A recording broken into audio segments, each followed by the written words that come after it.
Okay, welcome everyone to Writing for Social Media this morning, a 1 hour webinar on writing tips and techniques for your social media platforms. I'm Jane, I'm going to be your digital coach for today, so let's get underway. Can I just check that everyone can hear me? I'm using a bit of a different setup this morning, so I just want to make sure that the sound is okay. Can you raise your hand, please? There's a little hand icon in your control panel. Okay, a couple of hands going up. Great. One or two not, but there might be elsewhere. 2 or 3 people. Can everyone just raise your hands? Click the hand icon to make sure that I can see you. I've got 4 hands. 5, another one.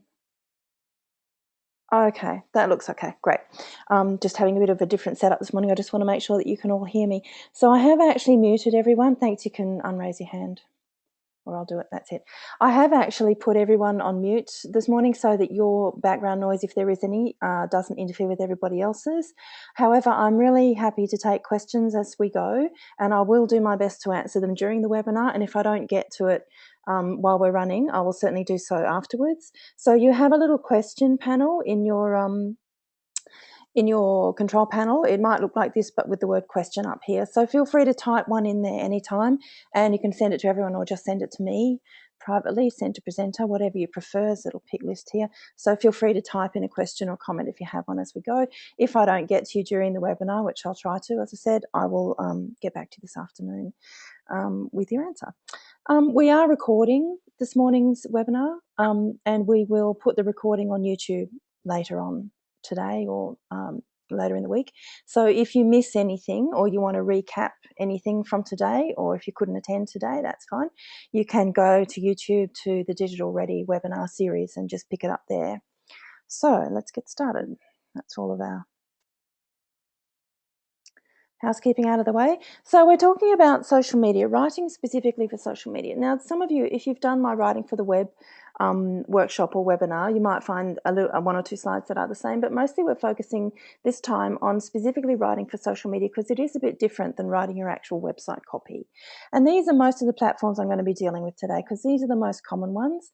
And if your particular platform that you're on isn't on here, I think the principles will be the same because I will be talking about text, photo, and video, how words can help all those 3 mediums from being, to be compelling and interesting and get you the kind of engagement that you're looking for. But these are the major platforms that I'm going to be dealing with today: Facebook, Twitter, YouTube, Google+, Pinterest, Instagram, WordPress, and Blogger for blogs, not just websites.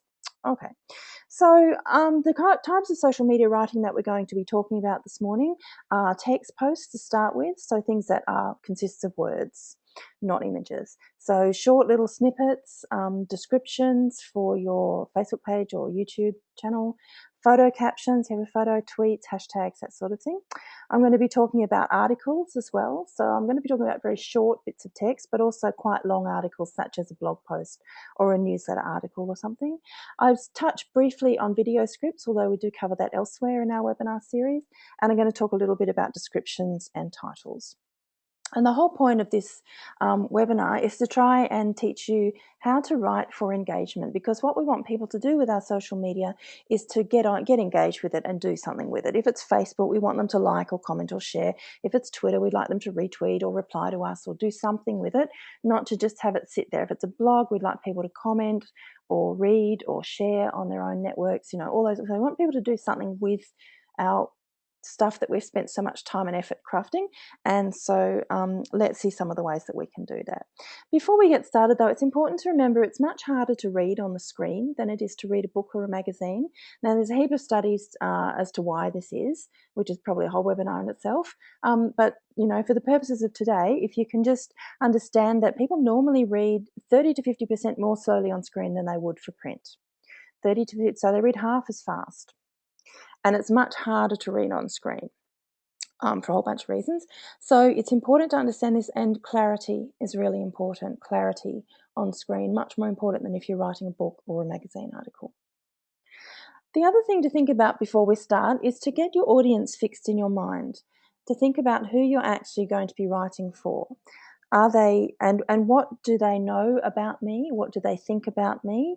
And what do they need to know? What are they looking for from me in terms of information or entertainment, or an answer to a query or something? So who am I writing for? And what do they know or think? What do they want from me? And what do I want them to know or do or think after I've finished writing? So these are the kind of goals that we should have in mind before we actually sit down to write anything. For example, we've got a photo here of a family, or a sole backpacker, and some grey nomads, and the types of information needs they might have, and their viewing situation in terms of how they're actually consuming your content might be quite different. They could be on a smartphone, or they could be in an internet cafe, or they could be on a desktop, or any combination of those things. They could be on the go, they could be sitting down quietly and able to focus a bit more. And they may be very, very savvy and sophisticated with digital technologies, in which case you can take a few liberties, or they might be less experienced with digital, and they might need very, very clear instructions. So it's really important to think to yourself, who am I writing for? What do they know or think about me? How tech savvy are they? What do they need from me in terms of information? What are they looking for? And what do I want them to do afterwards? Because that will form your call to action. One of the other preliminary things to think about, apart from who am I writing for and what do I want them to do when I've finished, is what we call your brand, thinking about your brand tone of voice. Figure out who you are, then do it on purpose. So your brand is how your company is portrayed to other people. And the tone of voice is the style of writing that you might choose to reinforce your brand. So by style of writing, I mean the words that you might choose. Are you going to have a very slangy style? Are you going to have quite a formal style? And are you going to choose quite formal, long words? Or do you need to break your words down and make it very simple language, depending on what your brand is? So tone of voice is the feeling that readers get from a piece of writing based on how the writing sounds. The feeling should convey the personality of your brand. How does the writing sound, and does it convey the personality of my brand? So just take a minute to think about your company and your brand, your logo, your images, your actual, if it's a physical accommodation place or a tour, your equipment and how it all looks, and your gardens and everything, and think what words would describe everything that is to do with my business, the personality of my staff, basically my brand. Are we largely casual? Are we kind of a casual 3-star kind of place, or informal? Are we just kind of a fun fishing tour or a Harley ride tour or something like that? Are we a bit wacky? Are we a bit mad? Or are we super serious? Or are we romantic? Or are we scientific? Are we more concerned with the science around our area, the ecotourism or something like that, for example? So try and think of some words, if you haven't done this exercise already, to describe what your brand is. And if you've got a pen and paper, maybe just jot them down. If you don't worry, you can do it later. Another way to think about your brand is, if your brand what kind of a drink would your brand be? And this is a nice kind of metaphor. So are you a cocktail, or are you a nice cup of tea on a cold day? Or are you a cold beer? Or are you a shot of scotch? Or are you a glass of milk? What kind of drink would you be if your brand was a drink? Or if it was a car, would you be a Ferrari? Or would you be a family wagon? Or would you be a Mini Cooper, or a mini moke, or I don't know, a 2-wheeled scooter? So these kind of analogies and metaphors can really help to get a picture in your mind of what your brand is like. And if you think, okay, I'm a family wagon, so I need to kind of use language that fits the image of a family car. So you might use very soft, persuasive, family type language. If you're a cocktail, you might use language that's kind of a bit sharper and a bit more edgy and a bit more I don't know, if you're casual and formal, you might use a bit of slang or a bit of jargon, g'day mate, that sort of thing, rather than hello. So think about your brand's tone of voice. And as you're writing, try to choose words and choose a style of writing that fits in with your brand. So that if you're for example, if you're a 3-star backpacker place, you probably wouldn't want to be writing in a very formal, legalese type of style. You might want to be a bit casual and a bit Australian. So try and think about your brand's tone of voice, and when you're writing, choose words that reflect it. We don't expect you to get this in your first draft. It takes a long time to get this, but write down and then go back and look at the words and think, does that fit with my brand? Should I replace it with something a bit more formal, a bit less formal, a bit slangy, a bit more fun? Is that a warm, friendly tone? That sort of thing. Here's some examples so you can understand what I mean. So this is the first one from Python Dev. Readability is growing fast and looking to add a whip-smart developer or two to our nimble, talented team. Are you a crack Python dev, a self-starter with a broad range of talents? Are you interested in shaping the future of content and having a little fun along the way too? Drop us an email with your resume and a few code samples and let's get talking.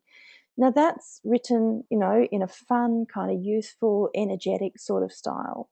Drop us an email with your resume and a few code samples. They could have said email us or get in touch with us or, something a bit more formal. You may wish to call us or you may wish to write to us via email, but they haven't. They've said drop us an email. Do you kind of get the idea?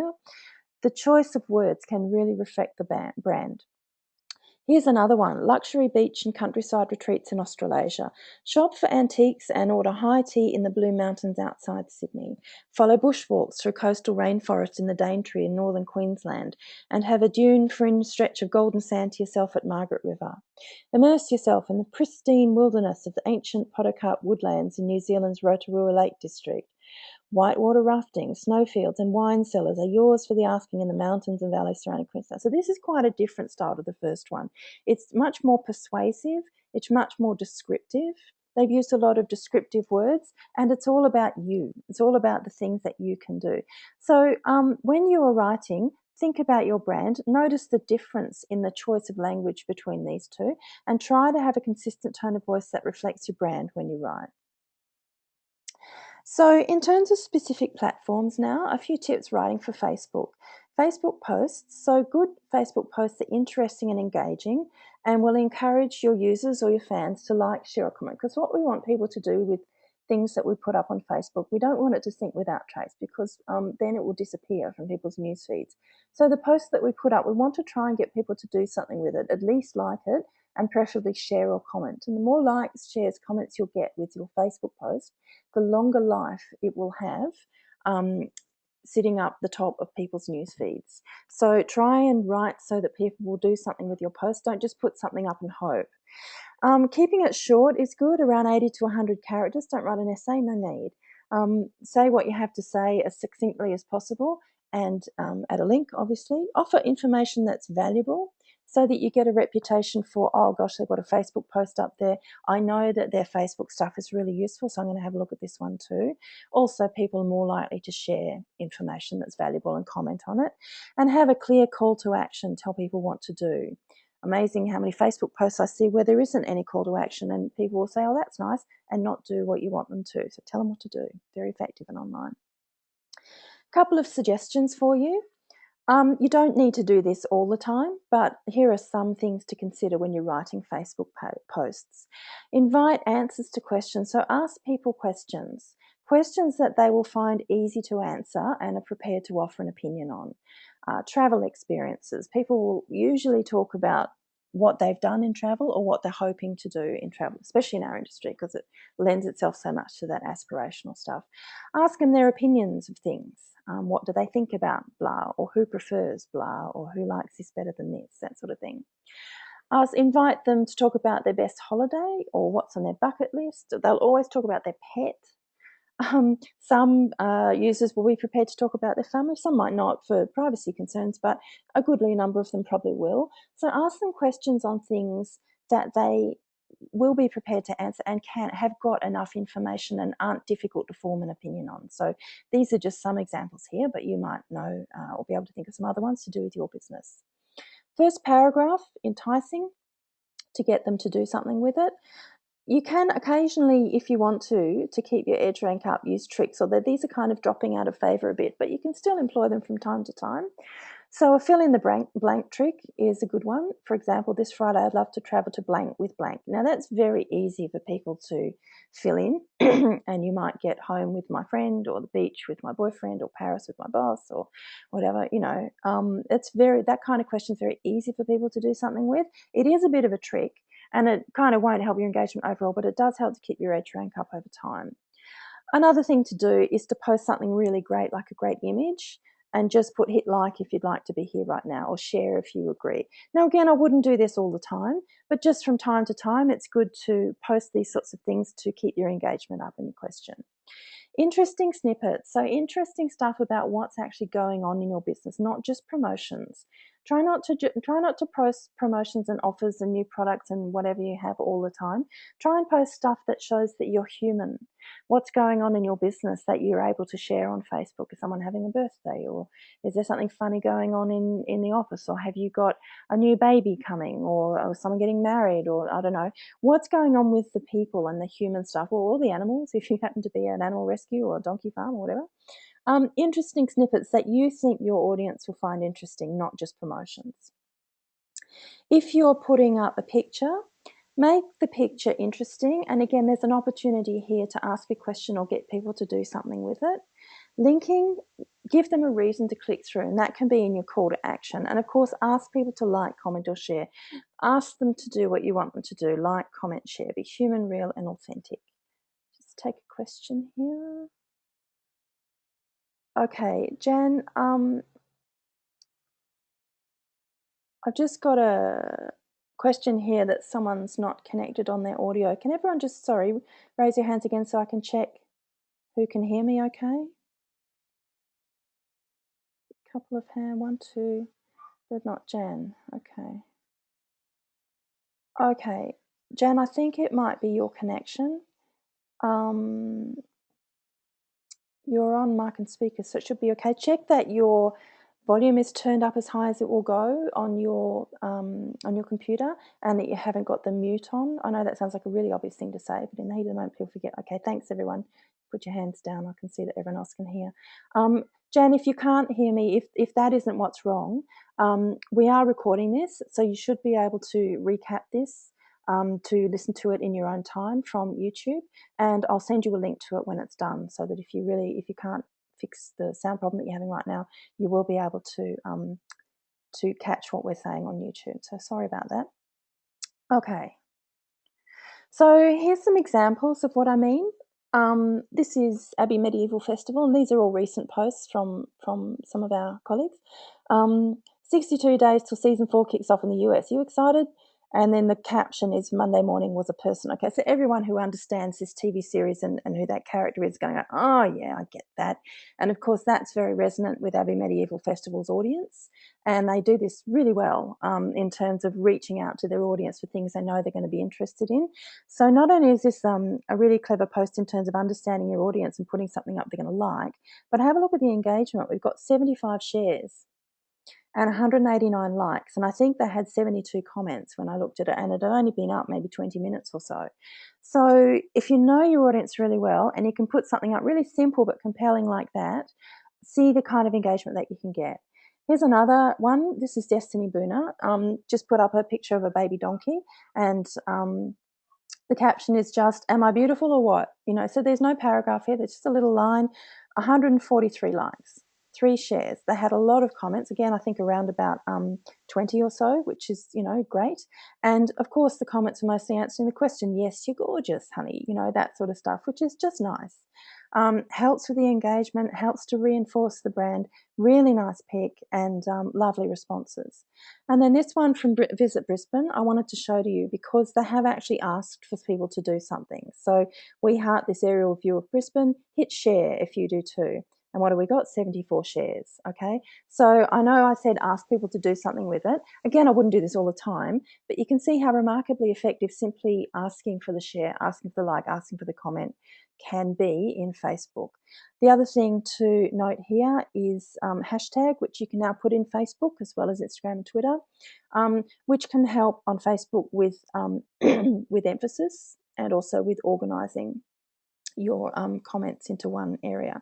So we've got 350 likes, 7 comments, 74 shares. So that's nice. And again, it takes very little effort to do this sort of stuff. It's simply a matter of really understanding your audience, finding nice content, and then just asking the right question or asking people to do something with it. And don't expect to get this perfect when you start. Just experiment over time and see what works, see what didn't. When you're putting up your Facebook posts, have a look at your Facebook insights, because that will tell you what your popular posts were if you put a few up. And you can go back and see what worked the best and maybe try a bit more in that kind of theme. So, experiment, test, learn, measure. That's the beauty of digital. You can always test things and experiment with things and learn and kind of do it better the next time. So don't worry if it's not happening the first couple of times you try it. You'll get to know it over time, and you'll get to know your audience and what they like and what are good questions to ask. Just try and put yourself in their shoes and think, what are they going to laugh at, or what are they going to respond to? What are they going to think is really gorgeous or cute or beautiful or spectacular or whatever? So Facebook. These are just text ones. These are also Facebook without a photo, and I wanted to share these because I thought they were interesting as well. So QPAC. This is a really strong promotional paragraph. Shake and Stir Theatre Company storm into QPAC this October with Emily Bronte's Gothic masterpiece Wuthering Heights, etc. But I wanted to show you call to action. Don't miss this. Ticks and more info this way. And there's your link. Okay, so here's our call to action. Don't miss it. Ticks and more info here. It's not long. Okay, it's longer than you might see on a lot of Facebook posts, but it's not an essay, which is great. And they have a very clear call to action, and there's a link so people can click through and buy tickets straight away or just find out more info. So they're also encompassing people who are ready to buy or not quite ready to buy, want a bit more information first. So say you don't have to buy right now, you can get more info first. So I like this for the way they've written it. It's very compelling, and I like it for the call to action and the link. Condé Nast Traveller, I quite like. Simple question, do you feel safe on a cruise ship? Okay, now everyone's going to have an opinion about that. So not only are they likely to click through to find out about safety on a cruise ship, but they can say yes, no, yes, no, yes, sometimes I was on a cruise ship when. So there's an opportunity there for comments. Skyscanner Australia I quite like. Lovers in the Air, Valentine's Day is next Friday. Check out our Everywhere search and see where you can take your Valentine for the weekend. There's the call to action. Check out our Everywhere search and see where you can take your Valentine for the weekend. There's your link, and there's a couple of hashtags. Valentine's Day is going to be a very big hashtag because a lot of people are going to be posting about it, so it's good to be on. And take a trip. So, nice. What else have I got for you? Okay, so that's kind of Facebook. So make it engaging, ask people to do stuff, ask them questions they can answer. If you're putting up a photo, try and put a caption that's going to get you some sort of comment, like, share, engagement. You want people to do something with it. Don't just put up a beautiful photo and expect stuff to happen. It may, I hope so, but yeah, think about your post as well. Other text, social media, so Google Plus, Instagram, Pinterest, these would all be photo captions, or in the case of Google Plus, similar to Facebook kind of posts. Other places to write short text captions, again, keep them short, keep them simple, keep them direct, keep them enticing. Here's one from Pinterest. Cruise this road with a VW van. Yes, Wollongong, Australia. So beautiful picture and an aspirational comment. 186 repins, 22 likes. Not bad. This Pinterest pinner has put up a beautiful photo and put up a lovely aspirational comment. So that's very simple, short, simple, direct. I do see a lot of stuff on Pinterest where people put up massive paragraphs. To my mind, that doesn't work so well. If you're on Pinterest and trying that and it's working for you, great. But looking at a Pinterest page, Pinterest is about beautiful images. And so if it were me, I would try not to interrupt that because people might find it a bit irritating because they want to look at the pics, not at your spiel. So try and condense it down as much as you can, as this lady has done. A really simple sentence and a really nice comment, but a beautiful, enticing image to start with. So Instagram, this is Lauren Bath, who's our Instagram expert, and she has a video up there on Instagram, up on our YouTube channel if you'd like to have a look at it. And I believe we're trying to get her back again for another webinar in the future.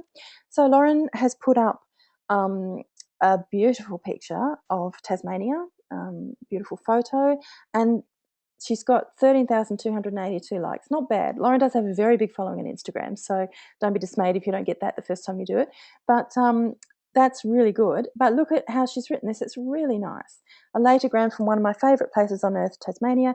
Can't wait to get back in May for the Bruny Island photography workshop. About time I learned a few new tricks. Haha. So you can see that Lauren's personality is really coming through in this lovely post, because she writes exactly as she is and how she speaks. So this is what I kind of mean by brand tone of voice. She's really reflected herself in the kind of language she's chosen, the things she's said, the casual, nice, friendly tone that she's adopted here.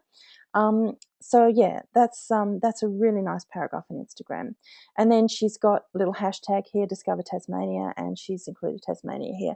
And latogram is another Instagram term. So nice to put hashtags in if you can. as a kind of rule of thumb, at the very least, I would put in your destination and any hashtags relating to it. I wouldn't put up too many, but your area, your destination, and maybe what the post is about. So lovely travel or something like that. When you start using Instagram, if you're not on it already, you'll quickly pick up what the relevant hashtags are. So put a couple in so people can find you. So another text post, moving to Twitter. I'm not sure how many of us are actually on Twitter, but I'll spend a little bit of time giving you some ideas about it. So if you're posting, it's good to have a mix of things. So a mix of promotions and offers, plus information, and also retweets or conversations. So don't make it all about the promo. Say things to people they're going to be interested in. Retweet stuff that your audience is likely to be interested in. You can now add a photo and video on Twitter as well, as you're probably aware, so it's not just all about the text. And add a link, give people a reason or a reward for clicking through or retweeting. So give something of value again, post things that they're going to find rewarding. Conversational in tone works well on Twitter, like talking to a mate. Humour is great. Remember, you only have 140 characters for including spaces for your entire tweet. Now, I know some tools do let you post more than that, but what people will see on Twitter is the first 140 characters. I won't see any more than that. So to my mind, it's better to stick to that and make each word count. If you've linked your Twitter and Facebook and you put a massive long post up on Facebook, remember that the whole post won't appear necessarily on Twitter. So be economical, practice your writing, think, do I really need that word? You can save space by using symbols. For example, instead of and, the word and, A&D, you can use an ampersand, and obviously you can use link shorteners as well, bit.ly is one. So you can go to bit.ly and website, put in your very long link, it will shorten it for you, copy, paste, put it in your tweet, Bob's your uncle. So shorten your links when you can. And hashtags are kind of a standard on Twitter. So things like, this is a hash, if you're not familiar with it, it's just the hash symbol on your keyboard, which is above the 3. So shift 3 to do one. And then the word travel or fun or Gold Coast, or make up your own. And hashtags can be used on Twitter to organise information. So I clicked on that on Twitter. Every tweet about the Gold Coast with that hashtag and it would come up regardless of whether I follow them or not. But they can also be quite a bit of fun to get your point across as well, and I'll illustrate that in a sec. I wouldn't have too many hashtags. Lots of people put lots of hashtags in, and sometimes they're almost unreadable because they are a bit distracting. I wouldn't have more than 2 or at the most 3. Message first, hashtag second is a good rule of thumb. That isn't always possible, but what it means is that for readability, people can read your message and then see, where that belongs. For example, here's a couple of examples of writing tweets. So the thing we want to say is we've just launched our midweek winter deals, and here's our shortened link. Bit.ly, whatever this is what Bit.ly's given me. So I want to say we've just launched our midweek winter deals, but we can say it in many ways that are enticing, e.g. need a break? Check out our midweek winter special. So that's a very simple way of getting someone's attention. Or you can put hashtags in. So check out our midweek winter specials holiday. And you notice that the hashtag will make it a different colour and bold it. So the word itself will stand out on the page. So that can be a good technique as well. People, if they'd only glance at this, they'll see that and they'll see that, and they may be more inclined to click. Another one, take care of yourself. Our relaxing midweek winter special. So we've got a hashtag here in the middle and one at the end, and that's okay. Excuse me, sorry about my voice. That's okay to have one in the middle and one at the end, because again, these words will stand out, and it's not too distracting. And here is one that is, they've sat down and thought, who are we really writing for? Okay, we're writing for working mothers. So our fabulous pamper package is perfect for tired mums. Relax, holiday are the hashtags. So again, hashtag used for emphasis and a statement that is all about the audience. Or it's all about the service, so arousing a little curiosity here.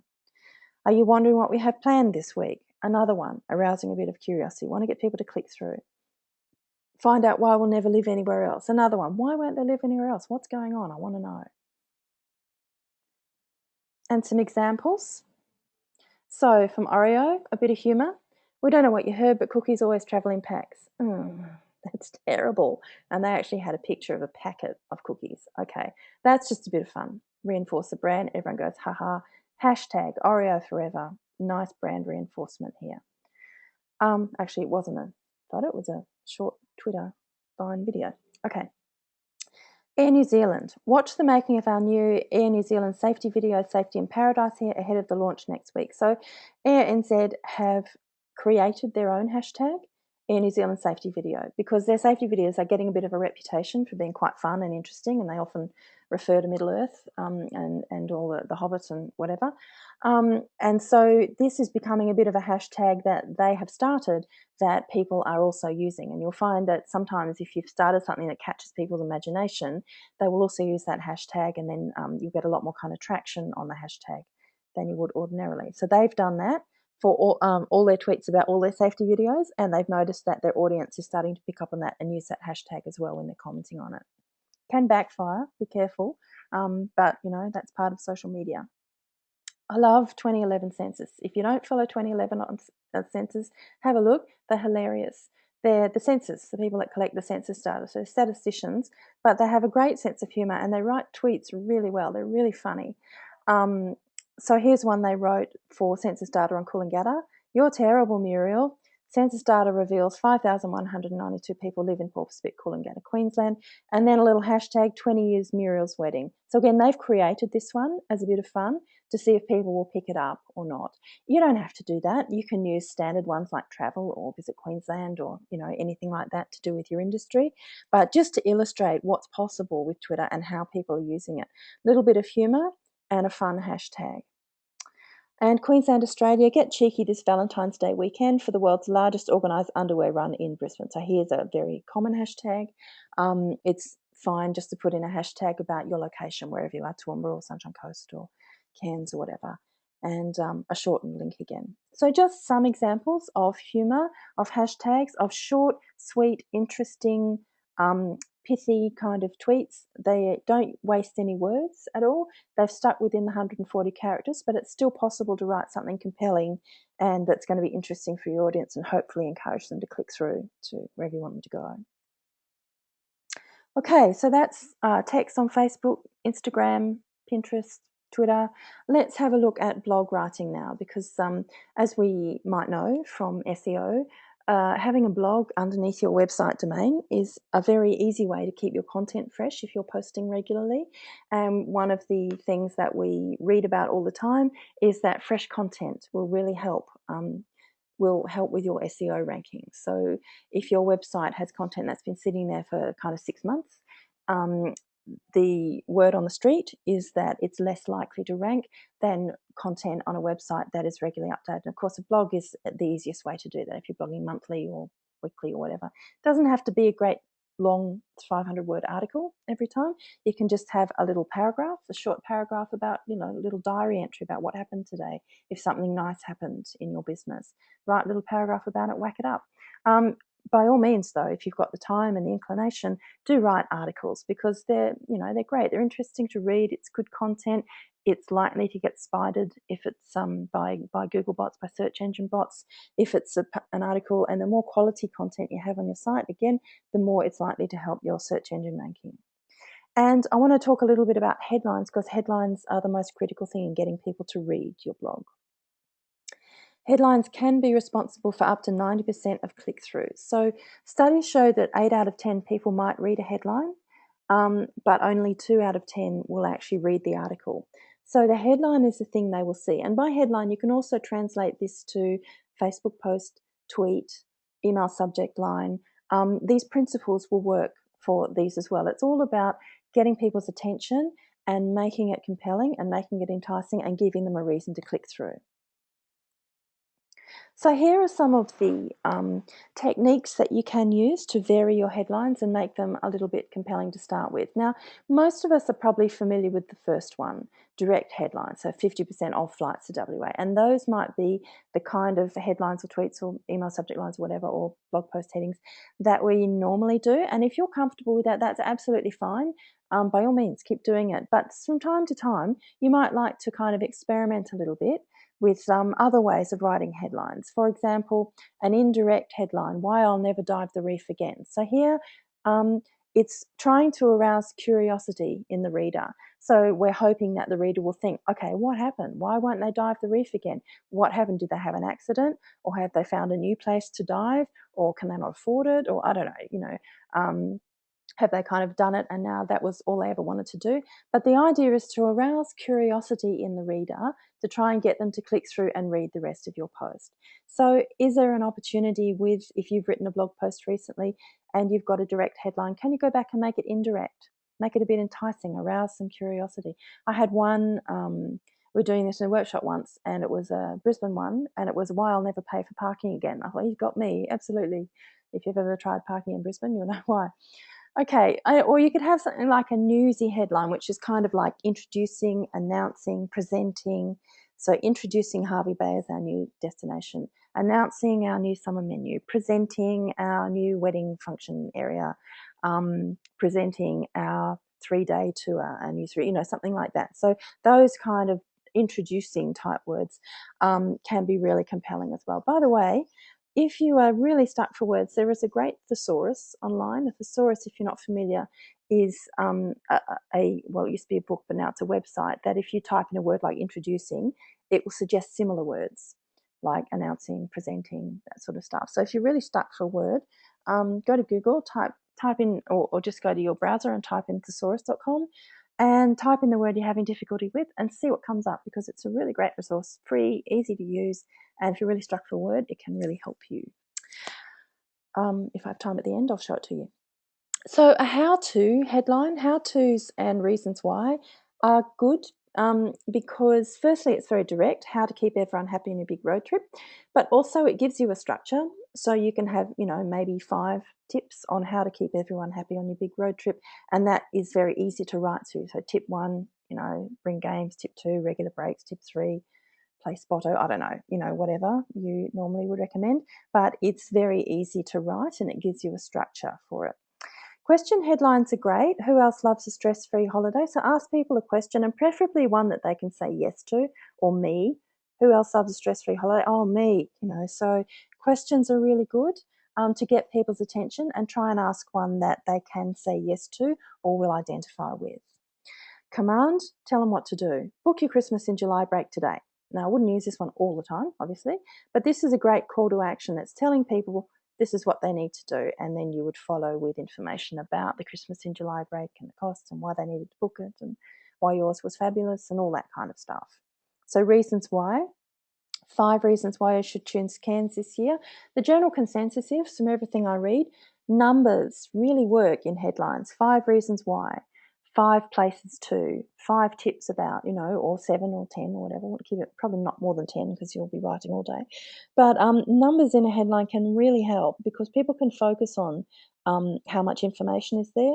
3 tips to get you started in blah. Great, 3 tips. I've got time to read that. I'll read it. So from time to time, put numbers in your headline because they can really help. Testimonial headlines. I turn to Tourism Queensland for all my holiday needs amidst Lara Bingle. Now, okay, a little bit facetious here, but there was one great suggestion that came through from a workshop recently where someone said, what about best holiday ever, Justin aged 11? So, that's just a little boy who really loved staying at this place or, doing the activities that were on there. That's a testimonial. And testimonials are very powerful because subconsciously the theory is that people like me have thought that this is great. Gosh, I better have a look at it. It's a very simple way of doing it, but it can be really powerful in a headline. So if you have testimonials, if you've had lovely comments in your visitor's book or great feedback from people on Facebook or via email or whatever, ask if you can use it and do from time to time because it's really powerful and really compelling.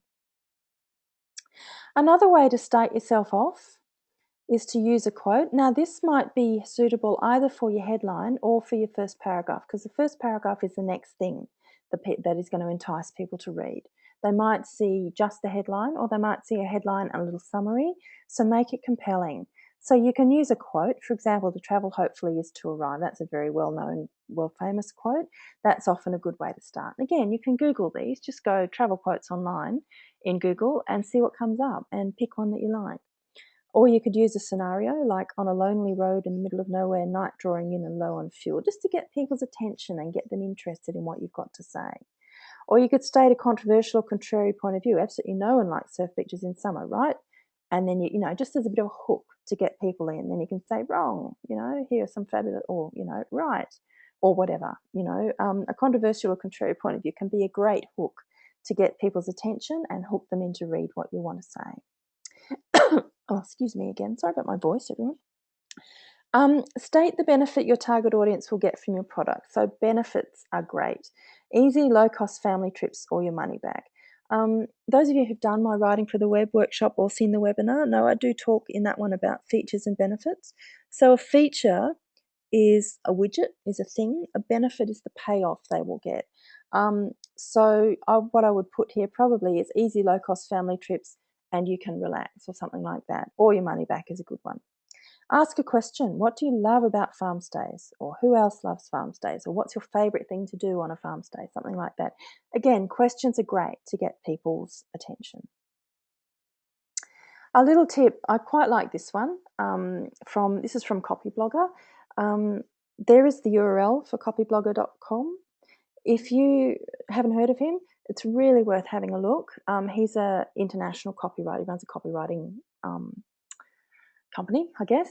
Brian Clark is his name, the original copyblogger, though he has a number of other people working for him. And he always writes completely good sense. He's really great writing. It's easy to read. If you're really stuck, go and have a look at what he's got to say, because he's got a wealth of information out there that is really helpful. But anyway, the tip I wanted to talk to you today about is in your headline, what he calls the 4U approach.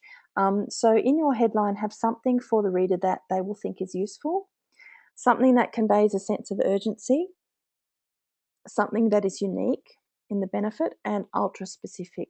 So what do I mean by that? Let's have a look at an example. So my first one, checklist for a beach wedding. I might start with this, okay, which is quite useful for people who are getting married. Checklist is a good thing, so they don't forget anything. Okay, so it's useful and it's quite good. Now we can make it a bit more compelling by putting in a little sense of urgency here. So checklist for the perfect beach wedding. Oh, okay, great. I'm after the perfect beach wedding. Or you might want to put in a time frame, checklist for winter beach weddings or something like that. So convey a bit of a sense of urgency if you can. We could make it even more compelling by something like our wedding planner's checklist for the perfect beach wedding. So our wedding planner, that is unique to us. She works just for us, for our business. So this is something unique that our business can offer that no one else can, our wedding planner's checklist. And so, because there's a lot of checklists for beach weddings out there, there's probably a lot of checklists for the perfect beach weddings out there, but our wedding planner's checklist is something unique and individual, and they won't be able to get that elsewhere, we hope, as long as you're not working for anyone else. But it's unique, and unique stuff is very valuable. And then to finish it off, our wedding planner's checklist for the perfect beach wedding in Castle Rock, ultra specific. So we've added location here to make it ultra specific. So you don't have to follow all of these, but when you are writing your headlines, maybe experiment a bit with a few of these principles and see if you can't make it as compelling as possible to try and get people to click through. So go back to the types of headlines I suggested, try an indirect one that asks a question or a how-to or a 5 tips or a command, or try something like the 4 U's and just fiddle around with it a bit, have some fun, and see what works the best. Just a little bit on readability for blogs too. Remember I said at the very beginning of our webinar that people don't read every word online. If you think about your own online behaviour, you usually go to a website or something with a specific task in mind. You want to find something out or find out prices or find location or, you know, find out some information about something. And normally quite impatient and expect to click and not necessarily read a lot of text and not necessarily remember a lot. So this is kind of universal online behaviour. They won't read every word of your long blog post necessarily. They're more likely to skim and scan the post and picking out things that are of interest or picking out where they can see visual cues on the page, things that stand out visually on the page, like colours or bolding or underlining or, you know, different fonts or something. Yeah, very impatient. It's not like telly where they're prepared to kind of sit there and be passive. People do expect, it's quite an active medium. People expect to click and make things happen. So they'll scroll and they'll click and they'll fiddle about and, you know, increase the font size and do all sorts of things with it. And don't remember a lot necessarily. It's hard to remember kind of where you've been and where you're going online, cognitive loads. So we want to keep it snappy. As you can see, it's daunting and difficult to read a lot of text online. If you had to read that on a website, now this is an extreme example. It's a legal document, and so it's quite wordy. But as you can see, if you had to read that on a website, you think, oh, forget it, I can't read that. And you'd either, print it out and read it or close the browser and go somewhere else. So readability is really important. So how do we get readability in our blog posts? Main thing is to break up the text. So you don't have this kind of thing going on. You would want to break up this text at the very least so that there's room here and here. Put some return marks in here and here so there's white space. And I'd put subheadings in here too. And I'd also examine all my sentences and just see if I really did need to put in every word that was in there. Try and keep my sentences as short as possible. Yeah. So headings and subheadings to break up a lot of text. So start with your blog heading, but then each paragraph or every couple of paragraphs, put in a little subheading that will summarize the paragraph and help to break the text up visually, and lots of white space can really help. Keep your sentences short. Make your sentences only about one thing. So around 15 to 20 words, as a bit of a guide. And if your sentence is about two things, put a full stop in and start a new sentence. So keep your sentences short. Small paragraphs, just make them short, only a couple of sentences each. Or even if you have a look at Copyblogger, sometimes he has a paragraph that consists of only one sentence, which makes it extra punchy and gives it extra impact, but also makes it easier to read. So keep your copy snappy if you're writing a long article. Break it up with headings and subheadings. Keep it short, small paragraphs, short sentences. For example, Flight Centre. This is one on tips for dealing with jet lag. Now, I like this because there's lots of white space here, and they've used subheadings to break up the long article. Change your watch early, avoid alcohol, stretching and exercises, only sleep at night. So these are the things that these paragraphs are all about. And you can see if someone skims and scans this page and they only read the main heading and the subheadings, they have got the sense of the blog article without going back and having to read all of the words. Now, you might want them to read all the words, but the reality is they might not have time to or interest to. So at least they've got your message. And what I would have here also is a very strong call to action. Find out more, book a flight now, yada, yada, yada, something like that. But we've got tips for dealing with jet lag, change your watch early, avoid alcohol, stretching and exercises, only sleep at night. Got it? The other thing that this kind of structure does, you can see that the paragraphs are short. There aren't too many unnecessary words. Yep, and so that's easier to read as well. But the other thing that this does is if someone knows most of the things, for example, about jet lag and is only interested in when should I sleep, they can go from here, only sleep, right, this is what I wanted to know, only sleep at night, and then read that paragraph, for example. I mean, that's just an example, but what it does is it accommodates the impatience of the user who might only want to know one thing in that article and might not be prepared to read all this stuff to get to the stuff they're really interested in. So these headings and subheadings visually break up the page, make it easier to read, short paragraphs and everything else. But also the way they've done this is that it gives you the sense of the whole article just in the subheadings as well, which is why I really like it. Now that's not easy to do. So don't worry if you really struggle with it. At the very least, put in a subheading that at least summarises the paragraph. That's just as good and will help people to know what your article's all about. So if you have to write a long article, break it up, keep it snappy, keep your sentences short, use lots of white space, and you'll find that the readability is much easier. A little bit on video scripts now, just a slide or two, but we do cover this elsewhere, so I'll just be brief with this. A video script, though, is really important because you have enormous potential to tell the whole story of your business in 60 seconds. And as you know, attention is the commodity online and it's getting shorter and shorter. So you need to grab people's attention, tell them quickly what you're about. They won't sit there and watch necessarily a 5-minute video. But if you can write your script so you can tell them the really important information about your business in 60 seconds, you're a long way ahead of the game. Some of the types of video scripts you could write, you could do a showcase or a walkthrough of your premises, or an explainer video that explains all about your business or a difficult concept or how to find you or how to do something related to your business.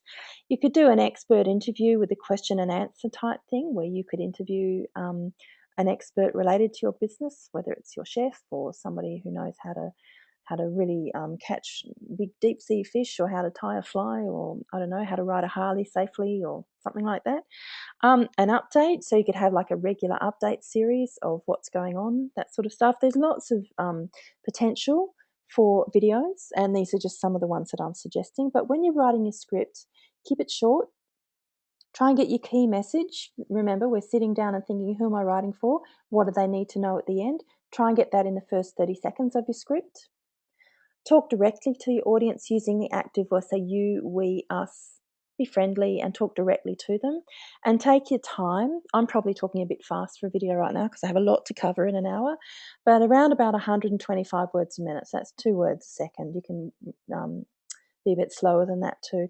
But we do have a lot more detail on using YouTube to promote your business here, and there's also a couple of other videos on creating videos as well. Ben Southall has also done one on creating great videos. So if you want to know more, have a look at our YouTube channel. Google search Digital Ready Webinar, and they'll all come up. And that should give you some really good tips about writing great scripts for videos and producing good videos as well. And then the last thing to cover today is basically descriptions. So what I mean by descriptions, when you're setting up a YouTube channel, there's a little paragraph there where you can describe yourself, or your Facebook page, your Twitter profile, all those kind of things is what I mean. And it's just a little short paragraph for you to tell people what you're about. And so I would make it very short, clear and enticing. Again, no wasted words, because people are time poor. What they want to do is glance at the paragraph and not have to read a whole lot of stuff.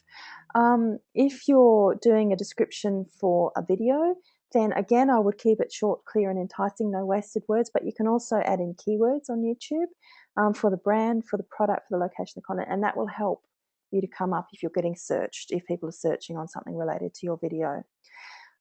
Depending on what your legal people say, some people like to put disclaimers in their Twitter accounts, or any kind of online presence. So, something like, these views are my own and not necessarily representative of blah. I saw one the other day that said, views are my own, my mother might not agree, which is just a bit of fun. But it says clearly to someone reading it, it's a legal kind of thing to do. So if you think you need that, or if your legal advice is that you do, then you could put up something like, views are my own, do not represent company, or whatever. The other thing with YouTube is to keep the title consistent as well, so that you can, if it's a series, so that you can kind of let them all hang together and people will recognise that this is the next one in the series. So some examples. So this is a Facebook description for Queensland. This Facebook page, the Facebook page for those who heart holidays in Queensland, Australia. Post your photos on our wall or tag them with "This is Queensland" to share them with us. Okay, so that's a very simple, succinct, here's what we're about, here's what you can do. That's all that's needed, and that's nice and clear and succinct. Or here's a video description of one of our YouTube videos. Join guest presenter Sean Bloxage of the Margaret River Discovery Co. as he explains how he manages a successful social media presence on Facebook, Twitter, TripAdvisor and more in just 15 minutes a day. Using social media, Sean was able to pull his business back from the brink and has never looked back. So there's some enticing stuff in there.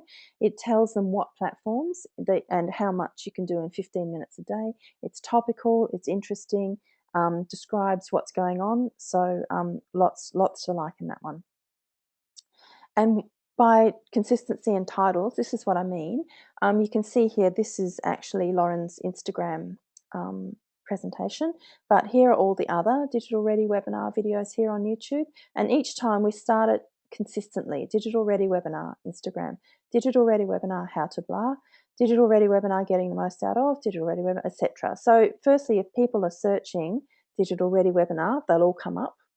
And then people can also see, if this one comes up, the Instagram one comes up, they can also see that there's a whole series here that are by the same people and should be of the same quality. So that can be really helpful if you put your brand or the name of the series or something in there to try and get people to kind of recognise and remember who you are and what you do and how, what kind of quality stuff you put up there. So that's basically all I had on writing for social media. I just have a couple of general slides that we normally go through at the end of each webinar. But now is the time, if you did have a question that you'd like to ask me, please do feel free to type it into your question box. We do have a little bit of time, so I'm more than happy to take questions now. And while you're thinking, I'll just run through our final slides. We always have a standard slide on copyright because we do find that we do get asked lots of questions about it, and also it's something a lot of people are not aware of. So just to remind you, copyright in images, in text, in videos, everything, it does apply online on the internet as well as offline. And if you don't own the material, the image, the words, the video, whatever, or have permission, and we would say written permission, i.e. via email to use it, then it's best not to. I know it used to be really easy to go to Google Images, find an image you like, right-click, save, put in your website. Really wouldn't advise that. Our legal advisors don't advise that at all, because with Google Image Match coming up, people can actually search on matching images. So someone who owns that image could actually do a search on it and find all the websites that it's on and then send them a bill, which we don't want to happen to us. So it's best not to, unless you have permission. So contact the owner and say, may I use, and come to some agreement. You might want to offer them a link or a credit or whatever.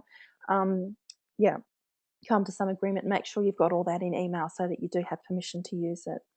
Even if you're not aware of the law, unfortunately, that's not a defence. You're still bound by the law. So which is why we have this slide, so that you know. You can use stock image or media groups with licensing. For example, iStock, Shutterstock, Getting Images, any of those kind of photo websites where you can buy a subscription and then you do have permission to use those photos. So just to make you aware, if you're that you need to own the stuff that you're putting up on your digital presence, your images and text and videos, and if you don't own it, get written permission, or preferably don't use it. Just to let you know also, if you want to know more about marketing your business, either online or offline, we have the Tourism E-Kit, the Big Marketing Guide, the TQ Resource Centre, and the Better Business Guide. And don't forget, this webinar series is a regular one, every Tuesday at 11 a.m.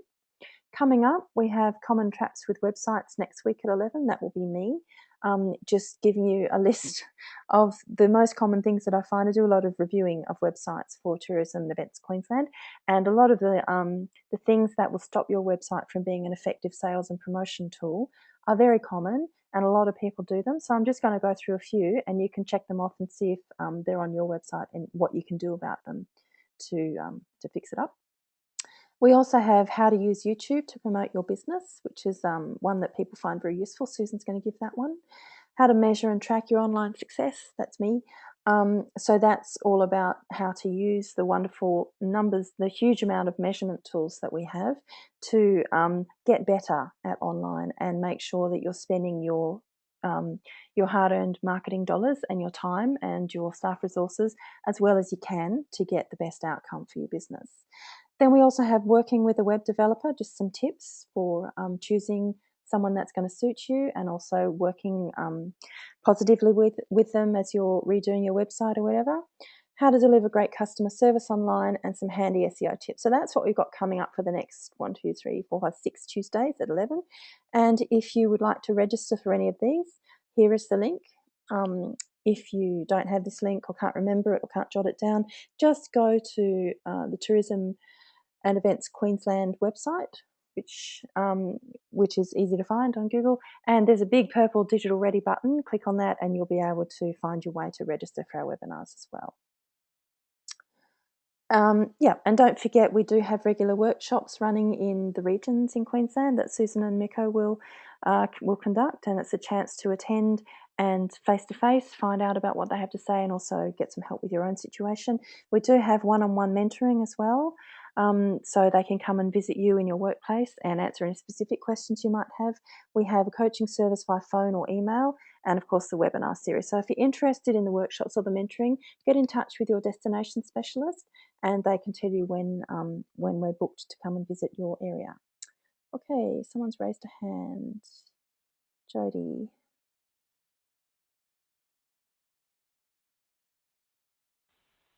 Hi, Jody. Did you have a question or wanted to ask me something? No. Does anyone else have questions that they'd like answered at all?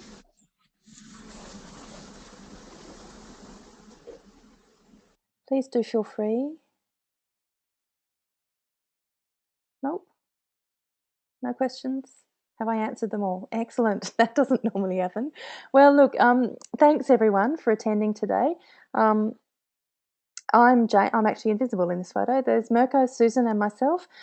Please do feel free to get in touch with me by phone here, or Susan or Mirko, 35355800, or you can email us, digitalcoach@tq.com.au, or visit the Digital Ready website if you want help or have any questions at all with your own particular situation.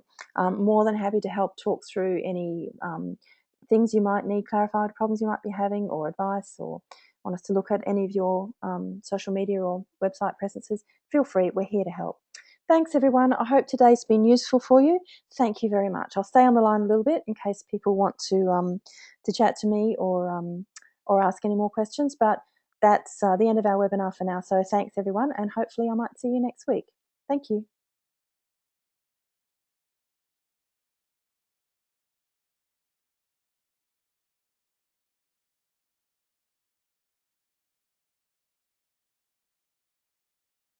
Okay, we had a question, can we please get PowerPoint or notes from today's webinar? We don't normally send out the notes, but it will be on YouTube. I'll try and do that today. And so you can watch it again and take notes as you go. You're welcome, Kevin.